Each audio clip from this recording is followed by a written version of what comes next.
So, welcome. This was first built in 1828. So for the next 157 years, it was actually the infirmary or poorhouse.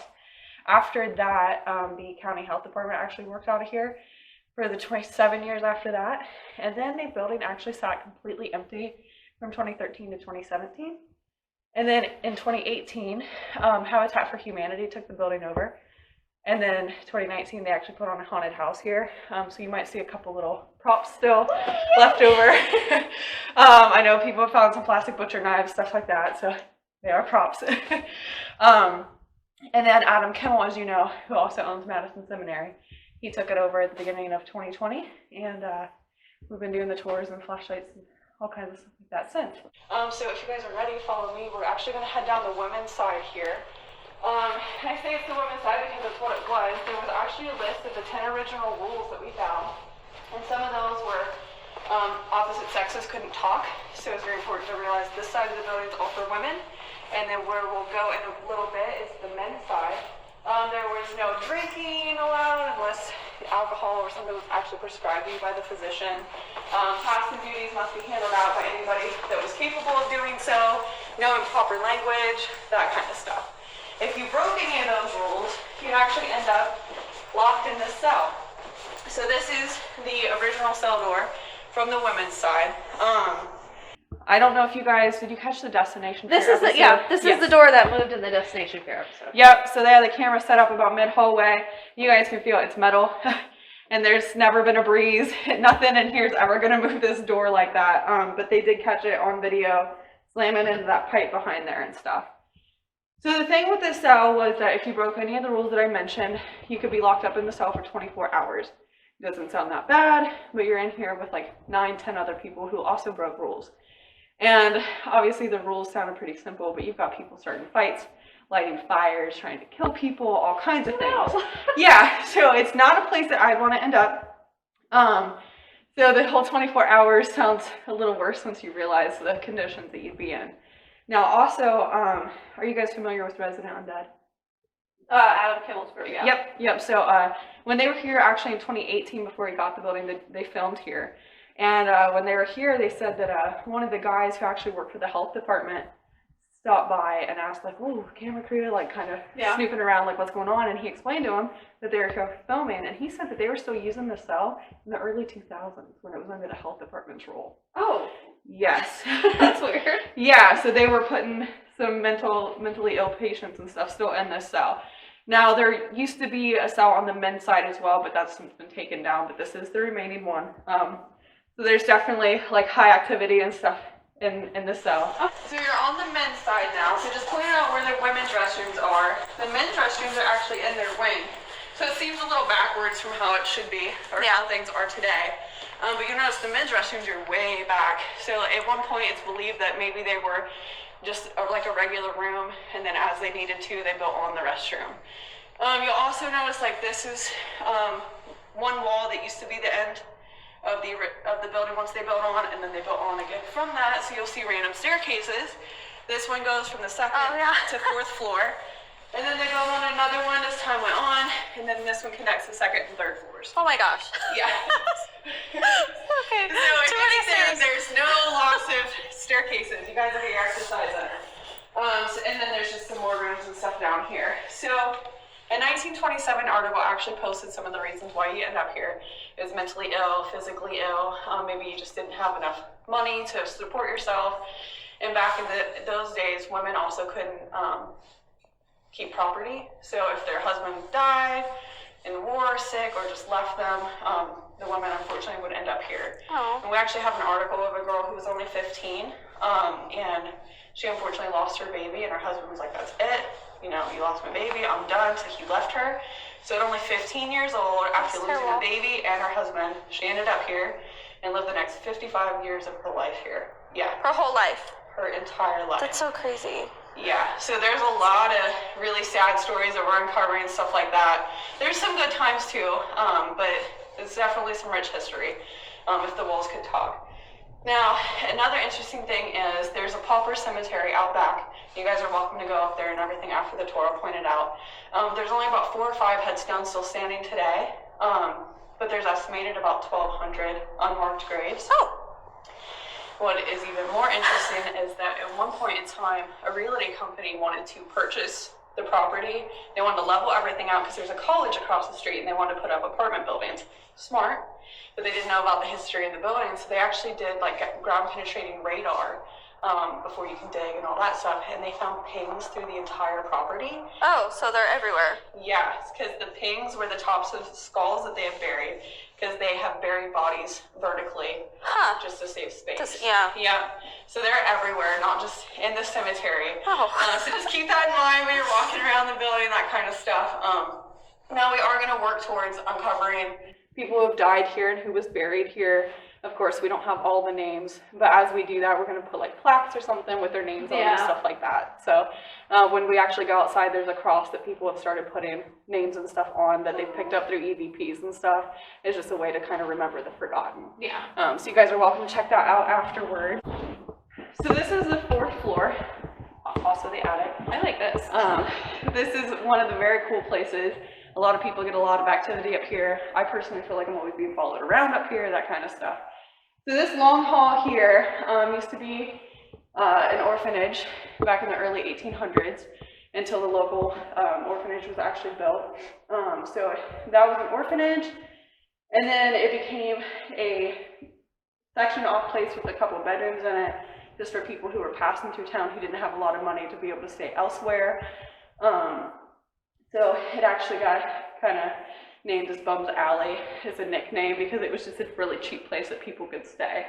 So this is this area here. So guys, watch your head here. This is the smallest doorway. Oh wait, am I small enough to fit? No, I'm not. This area is called the Coop, like a chicken coop, because if you guys check out the windows, there's actually chicken wire on it, so that's how it got its nickname.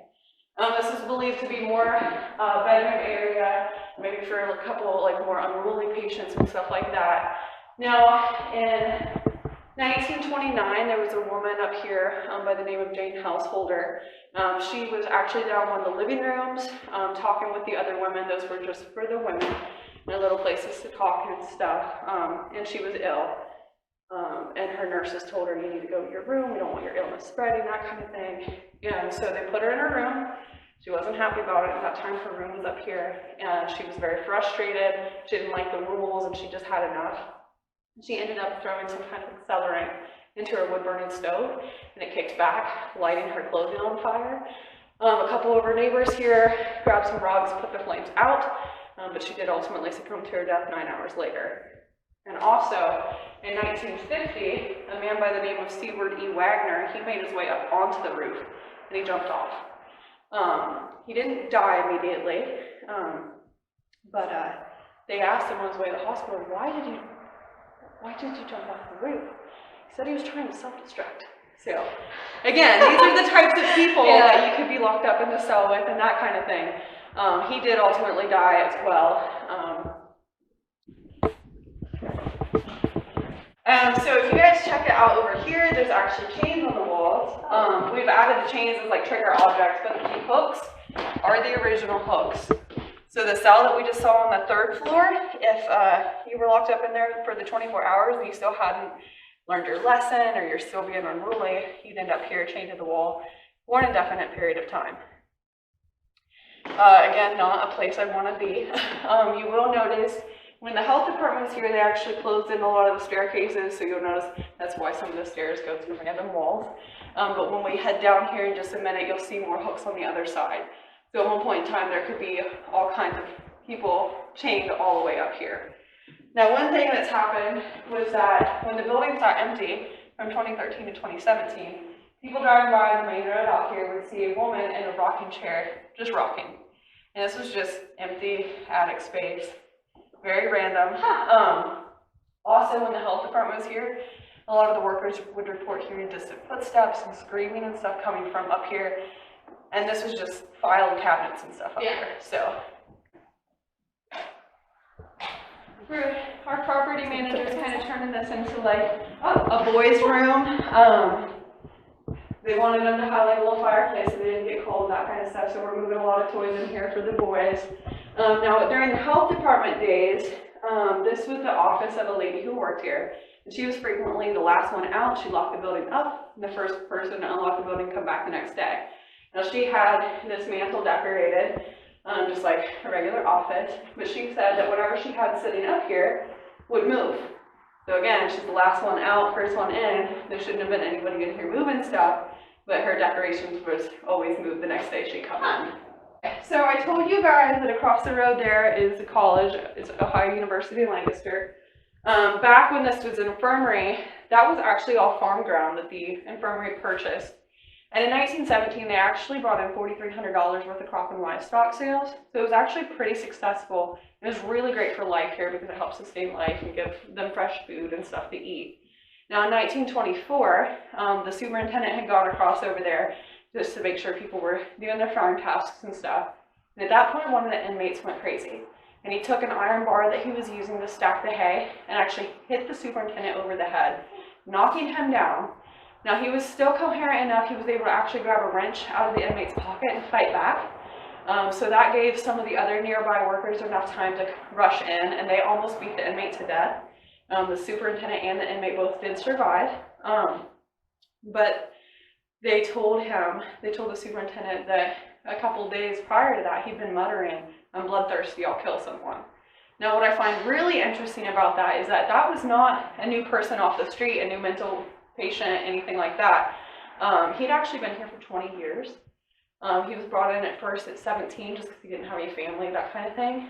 So for 20 years, he was a role model inmate, and then one day he just finally snapped. So again, some interesting people to live with here in the building. And then after that, like, the superintendent did not stick around long after that. I cannot blame him. Yeah. Now, another thing, I mentioned the haunted house that we had here. This room, we had changing stalls set up against that wall there. And one day, one of the men who was like had makeup and costume and stuff, he'd come in early. It was like the first day of the haunted house opening. He'd come in early and he decked himself out from head to toe in like a swamp thing. So it took him a while to get ready. But he was getting changed and he said he felt like he was being watched. And he looked up and he said he saw a woman kind of peeking out at him. Oh my gosh. From this closet. And you guys can check it out. There's no other way in or out. So he kept his eye on it.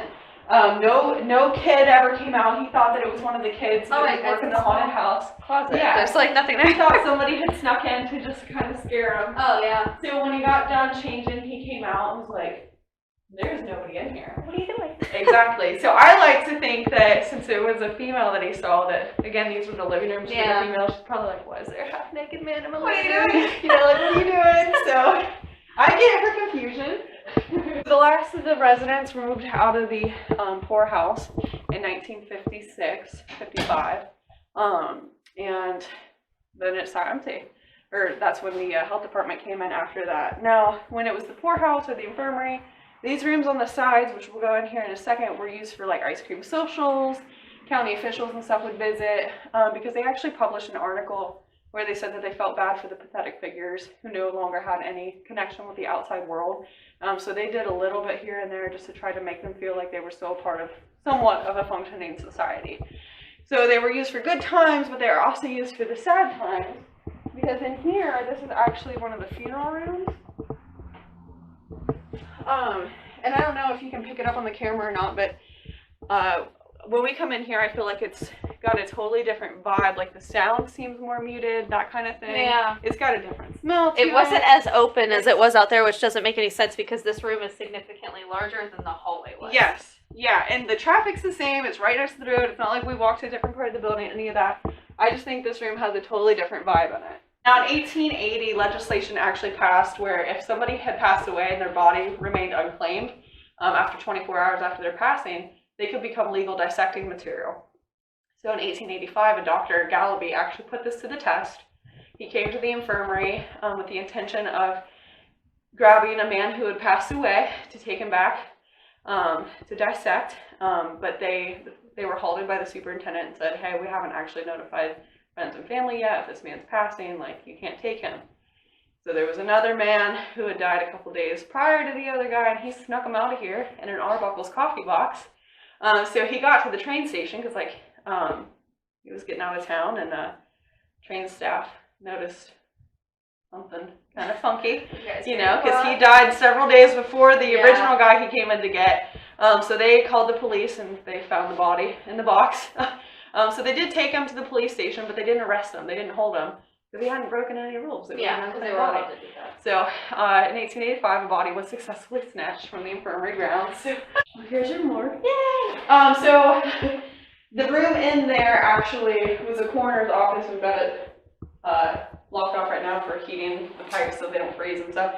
But these tubs here were used to prep bodies before death or after death, and these were actually used to wash foods and produce and stuff as well, because there's coolers behind you guys where they would store the food, and in the winter, like tonight, you wouldn't want to go out and dig a hole for bodies because the ground's so frozen, so they'd also store the bodies in there until they could go dig the holes. So this room, for me personally, I think creeps me out the worst. This one? Yes, because I didn't know before I came to the building, I didn't know what the history was. I knew the health department used it. I didn't know it was infirmary or anything before that.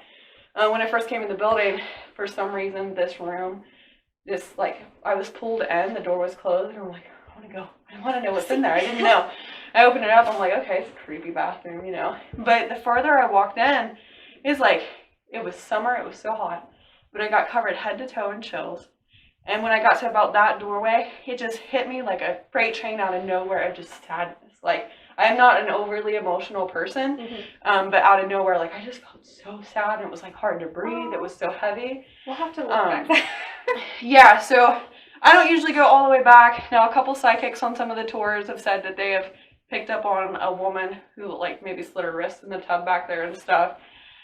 We don't obviously know if any of the death records are specific to rooms and that kind of stuff, but we are uncovering some more of that history and stuff as we go. But this room, yeah, I don't know. It's not my favorite. And on one of the flashlight tours, we actually had a woman who works for the health department, and she said it was her job to come in and get urine samples from women who saw the doctor and stuff. So she'd come in and get the urine samples, and one day she came to go back out, and the door was locked. And I don't know if you can tell, there's no lock on the door. She said she was locked in here for 15 minutes. Oh my gosh. And she's like, that was the day I quit, because nobody ever fessed up to saying, like, we were just playing a prank on you. Nothing. She's like, that was the day I quit. I'm like, you came back for a tour? She's like, I forgot about this. You know, I mean, that was years ago. So that's why when I take you guys on the tour, I hold the door open. I don't want to be locked in here. She didn't walk all the way back there. Makes sense. But this is just more of the men's side down here. So since you guys actually walked up, you might have noticed the little buildings out back. Yeah. So those were like Carpentry Shop, blacksmith shop, farm equipment storage, that kind of thing. And in 1941, there was a 69-year-old man by the name of Irving Young who actually pled guilty to setting the carpentry shop on fire. And his reason was that they only gave him tobacco once a year. That's a good reason. Sell buddies, you know. So those are the types of people that you'd be dealing with, that kind of stuff. So I just want to point out, I don't know if I'm crazy or not, but there's been like 3 times on the tour that I thought I've seen something like cross in front of something. They do. And I normally don't get that on a tour. They love to just pop their heads out of the hall, like during the tour, like the doorways and stuff. People are always like, did you just see that? Did you see that? Well, I thought when we were in the funeral room, I thought I'd seen something pass like on the ceiling, and I was like, there's no way. Yeah. Like, our shadows don't go that way. No.